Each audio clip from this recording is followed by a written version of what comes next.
नमस्कार, Shekhawati YouTube channel पे आपका स्वागत है। हमारा जो पिछली कक्षा हुई थी संविधान की, उसमें संविधान की विशेषताएं और संविधान के स्रोत हमने देख लिए थे। आज हम संविधान की प्रस्तावना शुरू कर रहे हैं। सबसे पहले तो संविधान की पूरी प्रस्तावना आपको याद होनी चाहिए। जैसे कि मैं लिख रहा हूँ यहाँ, हम भारत के लोग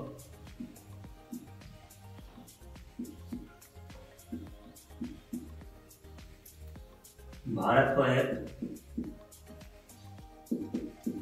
ध्यान दीजिए हमारी प्रस्तावना पूरी की पूरी यह है, हम भारत के लोग भारत को एक संपूर्ण प्रभुत्व संपन्न समाजवादी पंथनिरपेक्ष लोकतंत्रात्मक गणराज्य बनाने के लिए तथा उसके समस्त नागरिकों को सामाजिक, आर्थिक और राजनीतिक न्याय, विचार, अभिव्यक्ति, विश्वास, धर्म और उपासना की स्वतंत्रता, प्रतिष्ठा और अवसर की समता, व्यक्ति की गरिमा तथा राष्ट्र की एकता और अखंडता को सुनिश्चित करने वाली बंधुता बढ़ाने के लिए दृढ़ संकल्प होकर अपनी इस संविधान सभा में आज दिनांक 26 नवंबर 1949 मिति मार्गशीर्ष शुक्ल सप्तमी संवत 2006 विक्रमी को एतद द्वारा इस संविधान को अंगीकृत, अधिनियमित तथा आत्मार्पित करते हैं। इसमें जो मुख्य बातें हैं ध्यान दीजिएगा। जो पटवार और राजस्थान पुलिस के बच्चे हैं वह ध्यान दीजिएगा। उनमें से देखो, पहला प्रश्न तो यहीं से पूछ लिया जाता है जहां से प्रस्तावना शुरू होती है। हम भारत के लोग का मतलब क्या है? हम भारत के लोग का मतलब है कि इस जो संविधान की संपूर्ण शक्ति है वो किसमें निहित है? भारत के लोगों में निहित है। तो हम भारत के लोग का मतलब सीधा सा यही है कि हम भारत के लोग का मतलब है जो संविधान की संपूर्ण शक्ति है वह किसमें निहित है? जनता में निहित है, भारत के लोगों में निहित है। इसके बाद आ जाइए समाजवादी पंथनिरपेक्ष लोकतंत्रात्मक गणराज्य। यह जो शब्द है समाजवादी और पंथनिरपेक्ष, यह शब्द 42वें संविधान संशोधन द्वारा संविधान में शामिल किया गया। इसी के साथ एक शब्द और देखिए यहाँ, राष्ट्र की एकता के साथ जो अखंडता शब्द जुड़ा हुआ है, यह भी 42वें संविधान संशोधन द्वारा ही 42वें संविधान संशोधन द्वारा ही क्या किया गया? संविधान में प्रस्तावना के अंदर शामिल किया गया। तो जो मुख्य तीन शब्द है, समाजवादी, पंथनिरपेक्ष और अखंडता, यह तीन शब्द 42वें संविधान संशोधन 1976 द्वारा, ध्यान दीजिएगा 42वां संविधान संशोधन कब हुआ? 1976 में। 42वें संविधान संशोधन के अंतर्गत ही यह तीनों शब्द संविधान की प्रस्तावना में शामिल किए गए। कौन कौन से हैं? समाजवादी, पंथनिरपेक्ष और अखंडता, तीनों शब्द। इसके बाद इसमें कौन कौन से न्याय की बात की गई है? प्रस्तावना के अंदर कौन कौन से न्याय की बात की गई है? तो आपको साफ साफ दिख रहा है। सामाजिक न्याय की बात की गई है, आर्थिक न्याय की बात की गई है और राजनीतिक न्याय की बात की गई है। तो तीन प्रकार के न्याय की बात कहाँ की गई है प्रस्तावना में? कौन कौन से? सामाजिक न्याय, आर्थिक न्याय और राजनीतिक न्याय। इसके बाद जो स्वतंत्रताएं हैं वह कौन कौन सी हैं प्रस्तावना के अंदर? विचार की स्वतंत्रता, अभिव्यक्ति की स्वतंत्रता, विश्वास की स्वतंत्रता, धर्म की स्वतंत्रता और उपासना की स्वतंत्रता। इन स्वतंत्रता की बात प्रस्तावना में की गई है। प्रश्न कैसे भी आ सकता है, बहुत तरीके से प्रश्न बन सकता है। जैसे मैंने आपको बताया, पहला प्रश्न, हम भारत के लोग का क्या अर्थ है? तो इसका अर्थ है कि जो संविधान की संपूर्ण शक्ति है वह किसमें निहित है? जनता में निहित है, भारत की जनता में निहित है। इसके बाद समाजवादी, पंथनिरपेक्ष और अखंडता शब्द कौन से संविधान संशोधन द्वारा जोड़े गए? तो 42वें संविधान संशोधन 1976 द्वारा जोड़े गए। इसके बाद ऐसे भी पूछा जा सकता है 42वें संविधान संशोधन 1976 के द्वारा कितने शब्दों को जोड़ा गया? प्रस्तावना में कितने शब्दों को शामिल किया गया? तो 3 शब्दों को, समाजवादी, पंथनिरपेक्ष और अखंडता। इसके बाद कौन कौन से न्याय की बात कही गई है, कौन कौन सी स्वतंत्रता की बात कही गई है और कौन कौन सी समानता की बात कही गई है? तो प्रतिष्ठा और अवसर की समानता की बात की गई है। तो इस प्रकार से आपको जो पूरी प्रस्तावना है वह आपको याद होनी चाहिए। प्रस्तावना याद होगी, क्रम भी पूछ लेते हैं कभी कभी। ज्यादा जो राजस्थान पुलिस और पटवार वाले बच्चे हैं उनके लिए पूरी की पूरी प्रस्तावना आपको याद होनी चाहिए। कभी कभी पूछ लेते हैं, शब्द दे देते हैं 4, उनमें से पूछ लेते हैं कि इनको क्रम से लगाइए। तो जैसे इसमें पहले न्याय आया है, न्याय के बाद आपको दे दिया समता, समता के बाद बंधुता दे दिया। इस प्रकार से आपको क्या दे देंगे, अलग अलग शब्द दे देंगे, उनको आपका क्रम पूछ लेंगे। तो इस प्रकार से आपको याद होनी चाहिए कि पहले न्याय आया है, उसके बाद समता आई है, उसके बाद बंधुता आई है, स्वतंत्रता। ये 4 शब्द दे दिए कि निम्न को ऊपर से नीचे के क्रम में लगाइए।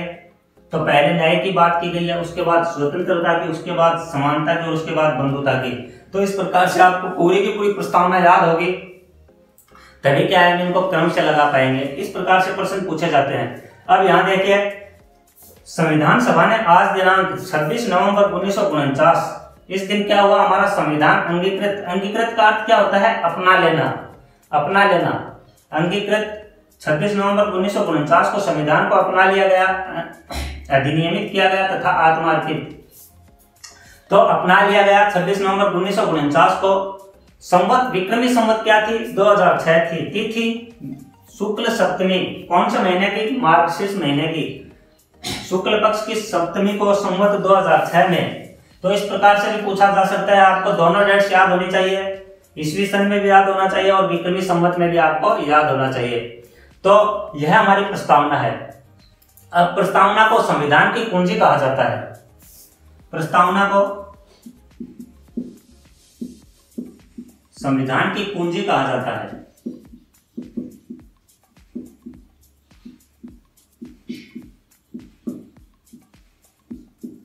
प्रस्तावना को संविधान की कुंजी कहा जाता है। अब देखिए, जो अलग अलग और बातें कर लेते हैं, आप इसको लिख लीजिएगा और लिखी हुई बहुत जगह मिल जाएगी, लेकिन आपको यह याद होनी चाहिए।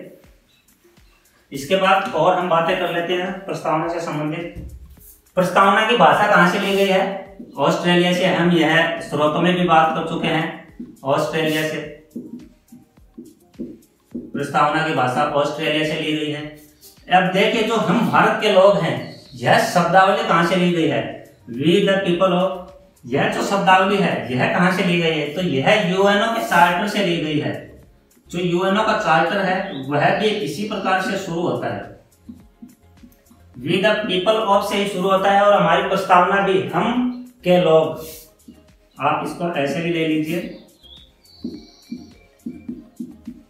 भारत नहीं है लेकिन यूएनओ का चार्टर है वह इन्हीं शब्दों से शुरू होता है। तो वी द पीपल ऑफ या हम के लोग कहां से लिया गया है, यूएनओ के चार्टर से लिया गया है। तो दो बातें हमारी क्या हो गई, प्रस्तावना की भाषा कहां से ली गई है, ऑस्ट्रेलिया से ली गई है, और हम के लोग या वी द पीपल ऑफ कहां से लिया गया है, यूएनओ के चार्टर से लिया गया है। मैंने आपको बता दिया, संविधान वो प्रस्तावना को संविधान की कुंजी कहा जाता है। दो लोग हैं, एम.पी. पायली व ठाकुरदास भार्गव। एम.पी. पायली व ठाकुरदास भार्गव ने प्रस्तावना को संविधान की आत्मा कहा है, संविधान की आत्मा। प्रस्तावना को संविधान की आत्मा किसने कहा है, तो एम.पी. पायली व ठाकुरदास भार्गव, ठाकुरदास भार्गव ने। देखिए ध्यान दीजिए, एम.पी. पायली व ठाकुरदास भार्गव ने संविधान की आत्मा किसे कहा है, प्रस्तावना को कहा है संविधान की आत्मा।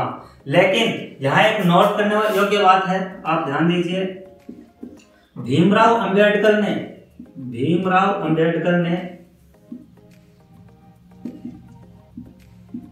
भीमराव अंबेडकर ने अनुच्छेद 32 को, अनुच्छेद 32 को संविधान की आत्मा कहा है।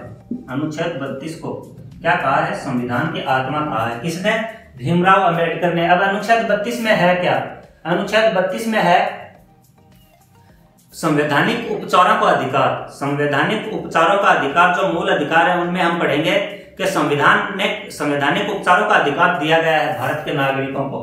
तो जो संवैधानिक उपचारों का अधिकार है इसे भीमराव अंबेडकर ने क्या कहा है, संविधान की आत्मा कहा है। जबकि एम.पी. पायली और ठाकुरदास भार्गव ने संविधान की आत्मा प्रस्तावना को कहा है। यह दोनों बातें आप याद रखिएगा। इसके बाद जो के.एम. मुंशी हैं, के.एम. मुंशी, के.एम. मुंशी ने प्रस्तावना को राजनीतिक जन्म कुंडली कहा है। राजनीतिक जन्म कुंडली। तो ध्यान दीजिए, एम.वी. पायली और ठाकुरदास भार्गव ने कहा है संविधान के 8वां प्रस्तावना को, जबकि के.एम. मुंशी ने राजनीतिक जन्म कुंडली कहा है। तो इस प्रकार से हमारी जो बातें हो गई, किस किस ने जो प्रस्तावना है उसको क्या क्या कहा है। तो अब आगे चलते हैं। आप एक और देख लीजिए, एन पालकी वाला वकील है, उन्होंने प्रस्तावना को संविधान का परिचय पत्र कहा है। संविधान का परिचय पत्र।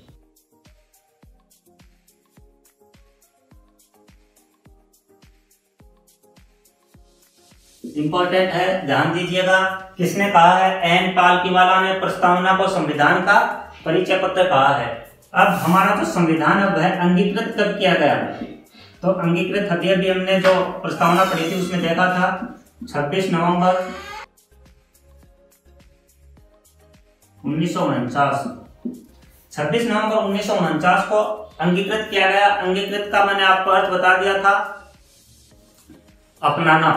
अपनाना या स्वीकृत करना। तो 26 नवंबर 1949 को क्या किया गया? संविधान को अंगीकृत कर लिया गया। तो अब इसमें मैंने आपको बता दिया था कि कौन कौन सी स्वतंत्रता की बात की गई है। न्याय की बात की गई है, सबसे पहले न्याय की बात की गई है, उसके बाद स्वतंत्रता की बात की गई है, उसके बाद समता की, और इसके बाद बंधुता की। तो आपको यह क्रम पूछ सकते हैं परीक्षा में, ध्यान दीजिएगा। ये चारों शब्द दे देंगे ऊपर नीचे करके और पूछेंगे कि इनको क्रम से लगाइए। तो सबसे पहले न्याय की बात की गई है, 3 प्रकार के न्याय की बात की गई हमने देख लिया। उसके बाद स्वतंत्रता की बात की गई है, विचार, अभिव्यक्ति, विश्वास, उपासना और धर्म की। उसके बाद समता की, प्रतिष्ठा और अवसर की समता की बात की गई है। उसके बाद बंधुता की बात की गई है। तो इन चारों को इसी क्रम में आपको याद रखना है कि पहले न्याय की बात की गई है, उसके बाद स्वतंत्रता की, उसके बाद समता की, उसके बाद बंधुता की। तो यह हमारा हो गया है। मैंने आपको जब प्रस्तावना लिखी थी उस समय भी बता दिया था। अब आपको मैं बता रहा हूं कि जैसे क्वेश्चन आता है आपके, किस प्रस्तावना के अंदर, कौन से न्याय के अंदर मताधिकार की बात की गई है? तो जो राजनीतिक न्याय है उसके अंदर मताधिकार को भी शामिल किया गया है अप्रत्यक्ष रूप से। इस प्रकार से बहुत सारे प्रश्न बनते हैं प्रस्तावना से, आपको बहुत ध्यान से पढ़ना है। देखिए, एक वाद आया था बेरूबारी वाद 1960 में। 1960 में बेरूबारी वाद आया था। उसमें उच्चतम न्यायालय ने सुप्रीम कोर्ट ने एक निर्णय दिया था। उच्चतम न्यायालय ने कहा था कि बेरूबारी वाद 1960 के अंदर उच्चतम न्यायालय ने निर्णय दिया कि प्रस्तावना संविधान का भाग नहीं है। प्रस्तावना संविधान का भाग नहीं। कौन से वाद में कहा गया? बेरूबारी वाद 1960 के अंदर उच्चतम न्यायालय ने निर्णय दिया कि जो प्रस्तावना है वह संविधान का भाग नहीं है। तो प्रस्तावना को संविधान का भाग कब नहीं माना गया? 1960 में बेरूबारी वाद में। लेकिन इसके बाद एक और वाद आया, केशवानंद भारतीवाद। केशवानंद भारतीवाद 1973 में उच्चतम न्यायालय ने फिर से अपना निर्णय बदलते हुए, जो 1960 में निर्णय दिया था उसे बदलते हुए क्या कहा कि प्रस्तावना संविधान का